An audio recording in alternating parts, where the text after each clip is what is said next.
नमस्कार, voice in vision में बहुत बहुत स्वागत है आपका। मैं हूं आपकी होस्ट और दोस्त अर्चना सिंह। आज हम बात करेंगे, अमेरिका ने भारत को डेड इकोनॉमी कहा और राहुल गांधी ने विपक्ष में कहीं ना कहीं इसका समर्थन किया। आज भारत चाइना की तरफ दोस्ती का हाथ भी बढ़ा रहा है और इस सब मुद्दे पर आज हम चर्चा करेंगे। हमारे मेहमान हैं डॉक्टर जयकरण गोयल। आपने राष्ट्र धर्म पर गहन अध्ययन किया है, कई पुस्तकें लिखी हैं। आइए आपसे ही चर्चा करते हैं।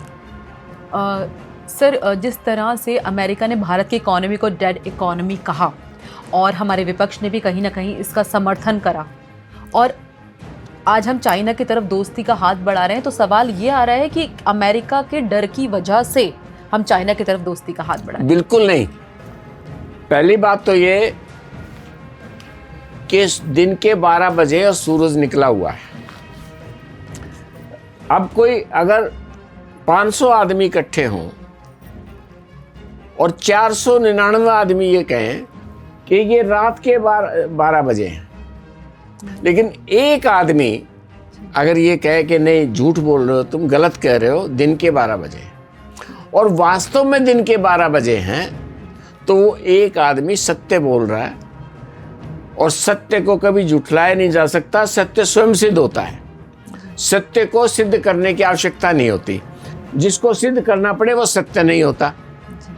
तो बिल्कुल इस बात को मित्रों याद रखिए कि भारत की डेड इकोनॉमी नहीं है, तो ये सत्य है। अब बोले अमेरिका, ट्रंप बोले, राहुल गांधी बोले, कोई बोले, उस बात से कोई फर्क नहीं पड़ता। तो मैं समझता हूं कि भारत की इकोनॉमी दुनिया की सबसे ज़्यादा तेजी से बढ़ने वाली अर्थव्यवस्था है। सर, अमेरिका ने कहा कि चाइना के ऊपर 130% का टैरिफ लगेगा, वही फिर वो बात सेटल हो गई और वो टैरिफ नहीं लगा। फिर जब भारत पे टैरिफ लगाने की बात की तो 50% का जो टैरिफ है और उसको लागू भी कर दिया गया। इस सब चीज़ों के बीच सर, जो भारत के व्यापारी वर्ग हैं या जो भारत में बहुत सारे ऐसे लोग हैं, वो कह रहे हैं कि उनकी फैक्ट्रियाँ तक बंद होने की कगार पर हैं। मित्रों, चाइना को चाइना बनाने वाला अमेरिका है। 1980 में जब चाइना ने मार्क्सवाद से बाहर निकल करके अपने देश की गरीब जनता को, अपने देश के गरीब को ऊपर उठाने का प्रयास किया, तो लगातार अमेरिका ने सस्ती लेबर के चक्कर में थर्ड पार्टी मैन्युफैक्चरिंग चाइना के अंदर करवाई और आज चाइना की जो इकोनॉमी बूम हो रही है। अंतर क्या है कि 1980 का भारत खुद संघर्ष कर रहा था, किसी हमारे नेता ने ये ध्यान नहीं दिया। इंदिरा गांधी अपनी सत्ता बचाने में लगी हुई थी, कांग्रेस पार्टी को अपने घर की पार्टी बनाने में लगी हुई थी, तो किसी को इस बात की चिंता नहीं थी कि जो देश हजारों साल की गुलामी से निकला है उसको मैं विकास के पटरी पे कैसे लाऊं। किस बात की चिंता थी? मैं सत्ता कैसे स्थापित करूं, मेरे परिवार की कैसे सत्ता रहे। 1980 में संजय गांधी की डेथ हो गई दोबारा सत्ता में आते ही, और संजय गांधी की डेथ होते ही इंदिरा गांधी को चिंता हो गई और जो परिवार का वारिस भारत छोड़ करके अमेरिका के इटली के अंदर बस गया था, उसको लिवाने के लिए चली गई। मतलब चिंता देश की नहीं थी। चाइना ने उस समय अपने आप को बदला। अमेरिका की लेबर कॉस्ट बचाने के लिए, अमेरिका की कॉस्ट रिडक्शन के चक्कर में अमेरिका के धनाढ्य सेठों ने, पूंजीपतियों ने चाइना के अंदर अपना माल बनवाया और चाइना की इकोनॉमी बूम बूम हो गई। तो चाइना को वर्तमान चाइना बनाने वाला भी अमेरिका है, और वो चाइना जो अमेरिका का धुर विरोधी विचारधारा का देश है। अमेरिका क्या है? पूंजीवादी देश है। चाइना क्या है? कम्युनिस्ट देश है, साम्यवादी देश है।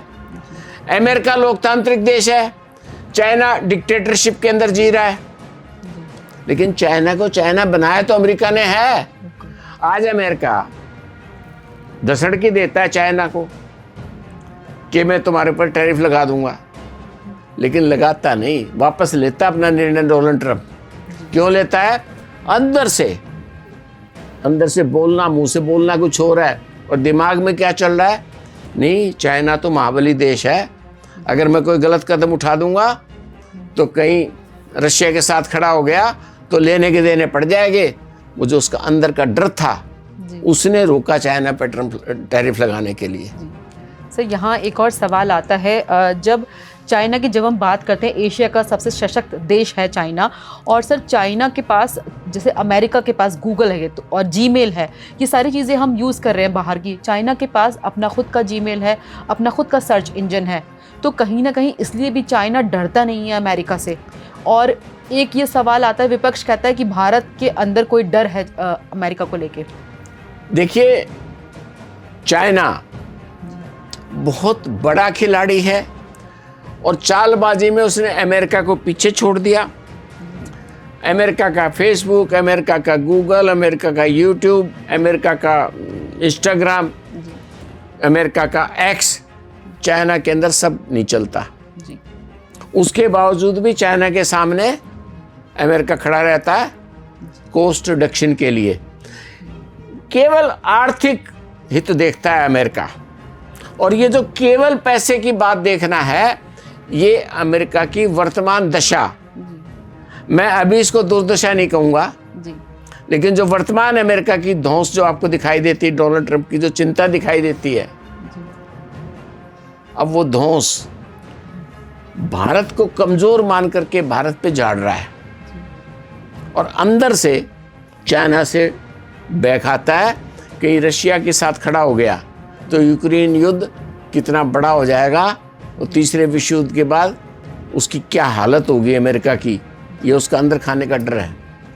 सर एक तरफ जब हम बात करते हैं मेक इन इंडिया की बहुत सारे जो, तो इसमें बीच में आपका एक प्रश्न रह गया था। हाँ, सर बताइए कि तो अपने तो देना ही था उसको, सर खुद डेवलप कर लिया, नकल कर ली अमेरिका की, अपना खुद विकास कर लिया और बाद में उसको ठेंगा दिखा दिया। वही सर सवाल है कि भारत इस मामले में इतना पिछड़ा क्यों रह गया, क्योंकि भारत के जो लोग हैं वो अमेरिका जाके और कंट्रीज में जाके जॉब करते हैं।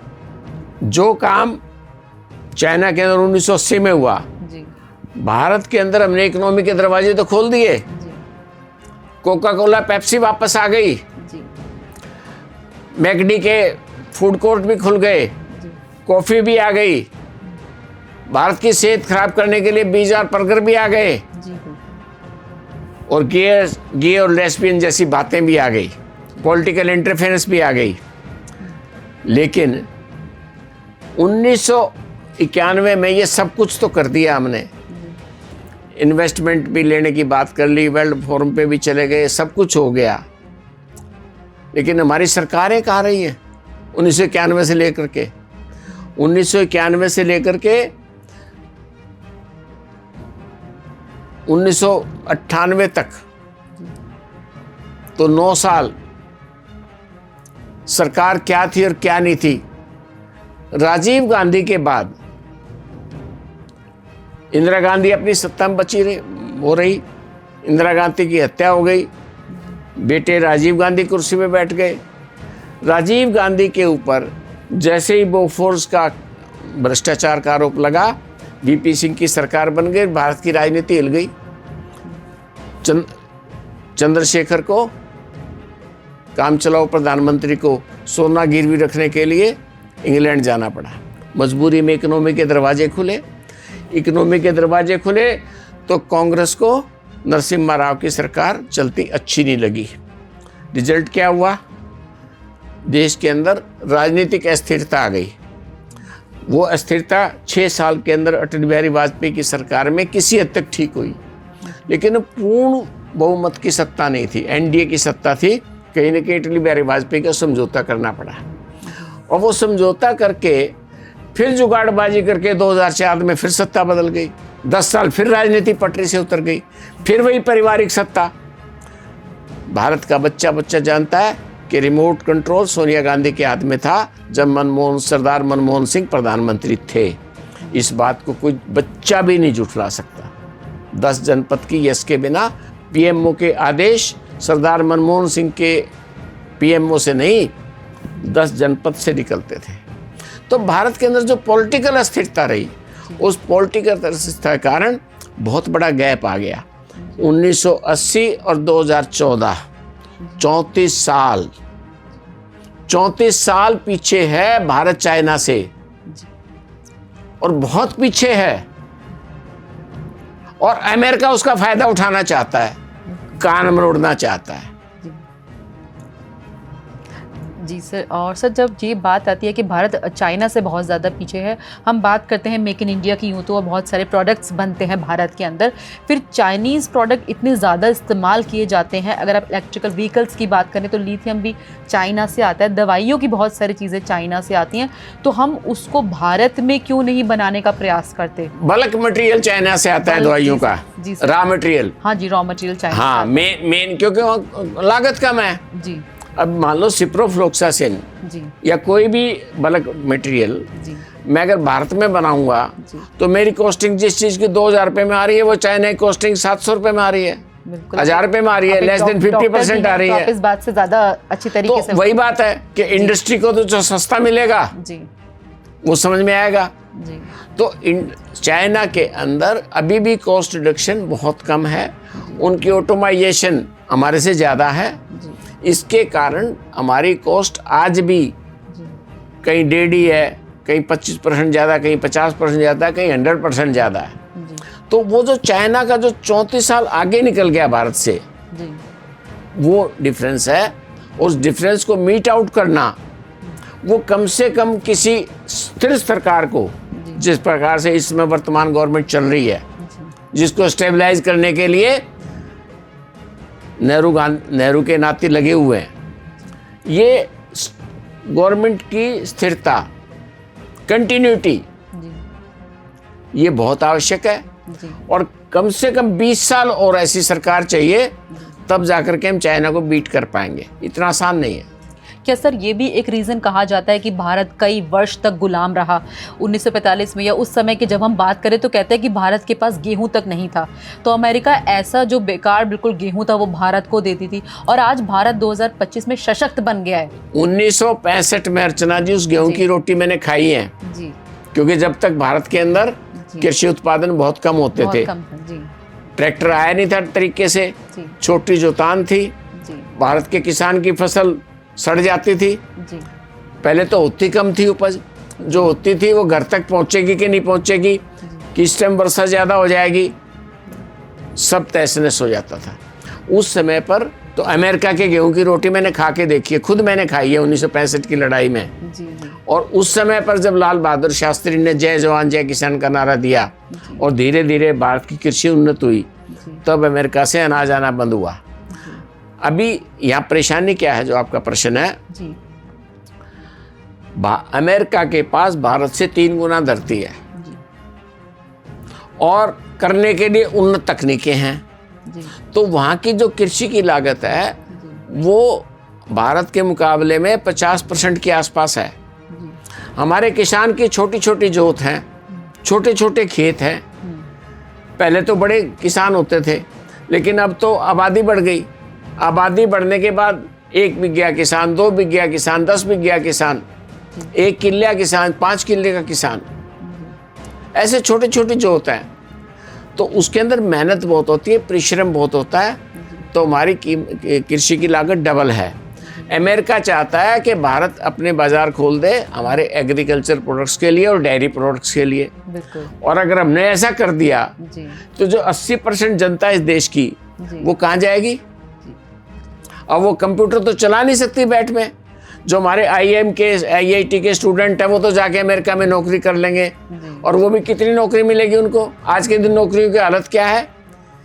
100 आदमियों का काम एक सिस्टम कर लेता है, कई बार 1000 का भी कर लेता है। तो 80 करोड़ जनता को रोटी कौन देगा अगर किसान के मुंह से वो भी छीन लिया निवाला? तो सर क्या तो भारत की जी बहुत बड़ी समझदारी नरेंद्र मोदी की जी कि अमेरिका के प्रेशर में आकर के एग्रीकल्चर प्रोडक्ट्स और डेयरी प्रोडक्ट्स के दरवाजे नहीं खोले, और नहीं खोलने चाहिए। और इस बात के लिए प्रधानमंत्री की दृढ़ता को साधुवाद। सर कहीं ना कहीं अपनी मोनोपोली चाहता है अमेरिका। वो जैसे आपने बात की अभी बटर की बात की, तो अमूल का मक्खन है भारत में जो हर कोई खरीदता है। यहाँ क्राफ्ट एक जो अमेरिकन ब्रांड है वो भी है, मगर लोग वो नहीं खरीदते। अमेरिका चाहता है हर चीज़ में उसका वर्चस्व हो। कहीं ये कुछ नहीं है। वो जना मतलब कहीं ना कहीं अपने अधीन रखना चाहता है भारत को। जी बहुत कम लोगों को पता है कि 200 साल के अंग्रेजों की गुलामी में 100 साल तो हम कंपनी बहादुर की सरकार थी यहाँ। ईस्ट इंडिया कंपनी, उस समय बोलते थे कंपनी बहादुर की सरकार। जी 1857 में जब हमारा स्वतंत्रता का पहला आंदोलन हुआ, जी उस समय पर ब्रिटिश गवर्नमेंट ने टेक ओवर किया, तो 90 साल ब्रिटिश गवर्नमेंट की सत्ता रही। जी मतलब एक छोटी सी कंपनी इतने बड़े देश की सरकार चला गई, जी तो भारत की कितनी दुर्दशा थी उस समय पर, जी कितना आपसी सामाजिक विभाजन था। जी और अमेरिका उस विभाजन को बढ़ाने वाला कंट्री है। पहले इंग्लैंड बढ़ाता था, आज अमेरिका बढ़ा रहा है। नहीं तो कोई कारण नहीं है। क्या अमेरिका नहीं जानता कि पाकिस्तान आतंकवादी देश है? क्या अमेरिका नहीं जानता कि वो चीन की गोदी में बैठा है?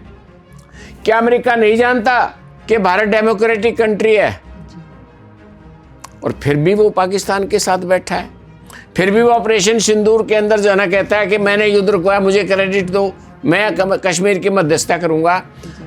बात कुछ नहीं है, बात केवल एक है कि उसकी धौंस 2013 तक चलती थी, आज वो धौंस चलनी बंद हो गई। बस वो कोई साहूकार होता है ना, जी आंखें दिखाता है, बिल्कुल। वो आंखें दिखा रहा है भारत को। से कहीं ना कहीं डॉलर का भी जो है, डॉलर डिक्लाइन हुई है, उसका भी स्तर गिरा है, तो इस वजह से भी शायद कहीं टैरिफ वो लोग लागू करना चाहते हैं। भारत के अंदर जी जितनी महंगाई बढ़ती है, समझ लो आपके रुपए की कीमत गिर गई। जी भारत की महंगाई भारत सरकार के हाथ में नहीं है। जी और ये बात मैं 2 साल पहले अपने एक वीडियो में कह चुका हूँ, मेरे YouTube चैनल पर उठा के देखिए। जी 1991 में हमें पैसे की जरूरत थी, हमने कर्जा लिया, अमेरिका का मॉनेटरी फंड लिया। अब हमें उन कर्जे से बाहर आना चाहिए जी ताकि डॉलर की कीमत गिरनी बंद हो। ये डॉलर की कीमत गिरने का मतलब पता क्या है?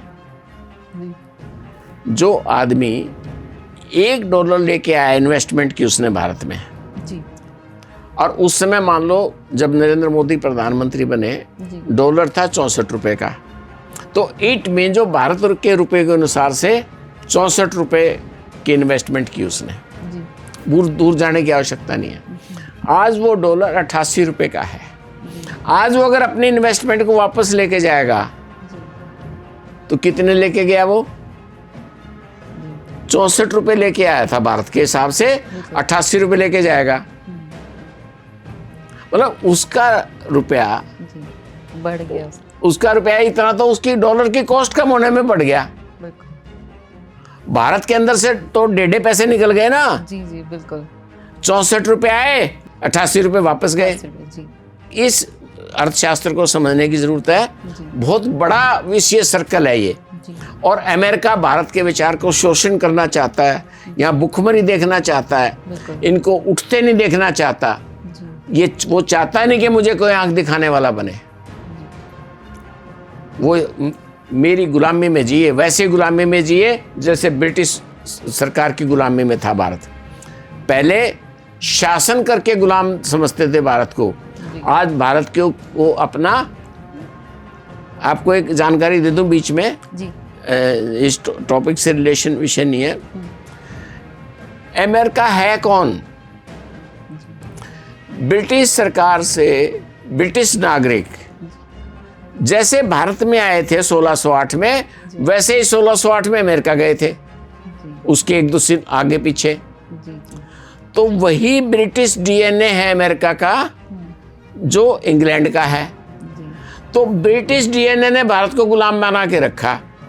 पहले प्रशासन करके, यहाँ पर शासन व्यवस्था संभाल के गुलाम बनाते थे, ब्रिटिश हुकूमत चलती थी। अब वो अमेरिका जाकर के वही अंग्रेज, जी वही गोरी मानसिकता हमें इकोनॉमिक सैलेवरी दे रहे हैं। भारत आर्थिक गुलाम बना रखा उन्होंने। सर कहीं ना कहीं जो भारत डेवलप कर रहा है उस सब से ईर्ष्या है उन्हें, क्योंकि देखिए बहुत कम समय भारत के पास आज़ादी के बाद, और आज भारत एक प्रगतिशील देश है, तो कहीं ना कहीं उनको इस बात से भी कोई जिस तेजी के साथ भारत तरक्की कर रहा है उसमें बर्दाश्त नहीं हो रही उससे। वो भारत को दोबारा चलती रेल को रोकना चाहता है, स्पीड ब्रेकर बनना चाहता है जी और कहना चाहता है दोबारा मेरे पास आओ, नहीं तो मैं पाकिस्तान के अंदर आसिम मुनीर को बुला के लंच करवा दूंगा। सर अभी भारत के प्रधानमंत्री नरेंद्र मोदी जी चाइना गए हैं ट्रम्प के टैरिफ के जवाब में, तो इस सब से क्या निष्कर्ष निकलेगा आपके अनुसार? निष्कर्ष क्या निकलना है? जी निश्चित रूप से धोखा होगा। मजबूरी में गए हैं, नरेंद्र मोदी ये जानते हैं, अवेयर हैं। और आप एक बात समझिए, जागरूक होकर के हम कोई काम करते हैं तो उसके अंदर कोई बुराई नहीं है। आज की तारीख में चाइना के ऊपर भरोसे करने का कोई मतलब नहीं है, क्योंकि चाइना ने और पाकिस्तान ने जिस दिन से भारत आज़ाद हुआ है उसी दिन से धोखा खाया, धोखा दिया है। 47 में देश आज़ाद हुआ, तुरंत कश्मीर पे आक्रमण हो गया। आज ऑक्यूपाइड कश्मीर पाकिस्तान के पास है, पीओके जिसको आप बोलते हो, जी। पाक ऑक्यूपाइड कश्मीर भारत का कश्मीर है। थोड़ा सा आगे चले, भारत के प्रधानमंत्री पंचशील का सिद्धांत लेके चीन गए, हिंदी चीनी भाई भाई के नारे लगाए। हम छोटे प्राइमरी स्कूल के स्टूडेंट थे, हमने भी हिंदी चीनी भाई भाई के नारे लगाए। और जैसे ही हम थोड़े से बाल अवस्था में पहुंचे, हमने 1962 का चीन का युद्ध देखा। आज भी लगभग 40,000 किलोमीटर जमीन चीन के कब्जे में है। और ये तब है जब हमने तिब्बत को प्लेट में सजा करके नेहरू जी ने चाइना को सौंप दिया, लेकिन चाइना नहीं ठीक हुआ। 62 के बाद पाकिस्तान ने सोचा कि भारत की सेना कमजोर है, अभी भी चाइना ने हराया है, कश्मीर को भी हड़प लो और भारत का कुछ हिस्सा हड़प लो। 65 में 3 साल के अंदर पाकिस्तान ने अटैक कर दिया और नेहरू जी भी नहीं रहे। लेकिन उस समय पर प्रधानमंत्री बदल गया था, प्रधानमंत्री ने मजबूती दिखाई, सेनाओं को खुला आदेश दिया और सेनाओं ने 65 की बार जीती। लेकिन समझौते की टेबल पे आ गए। मेरे कहने का मतलब है क्या, पाकिस्तान और चीन 48 में समस्या हुई, 47 में समस्या आई, 62 में आई, 62 के बाद 65 में आई, फिर 71 के अंदर आ गई। और जब पाकिस्तान बांग्लादेश बन गया तो पाकिस्तान ने देखा कि अब सीधी लड़ाई हम भारत से नहीं कर सकते, आतंकवादी घटना चालू हो गई। दोनों एक दूसरे के साथ खड़े हैं और खड़े रहेंगे। अमेरिका पाकिस्तान के साथ है और चाइना भी पाकिस्तान के साथ है। तो अमेरिका और चाइना दोनों के रास्ते टेढ़े मेढ़े हैं, लेकिन चाइना का रास्ता ज़्यादा खराब है क्योंकि उसकी सीमाएं हमारे साथ लगती हैं। अमेरिका भारत से 18 घंटे की फ्लाइट की दूरी पे बैठा है, तो वो सीधी मदद तो कर रहा है पाकिस्तान को, लेकिन उतना खतरा नहीं है जितना चाइना से है। कल को मान लो चीन और भारत वर्ल्ड वार में उलझ जाएं, तो चाइना तो चीन की मदद करने आएगा कि नहीं आएगा, हम परेशान हो जाएंगे। तो चीन के रास्ते बहुत कांटों भरे हैं। भारत के प्रधानमंत्री को चीन की राहों पर बहुत संभल कर चलने की ज़रूरत है, बहुत संभल कर चलने की ज़रूरत है। लेकिन जिस तरीके से डोनाल्ड ट्रंप ने ये सिचुएशन पैदा की,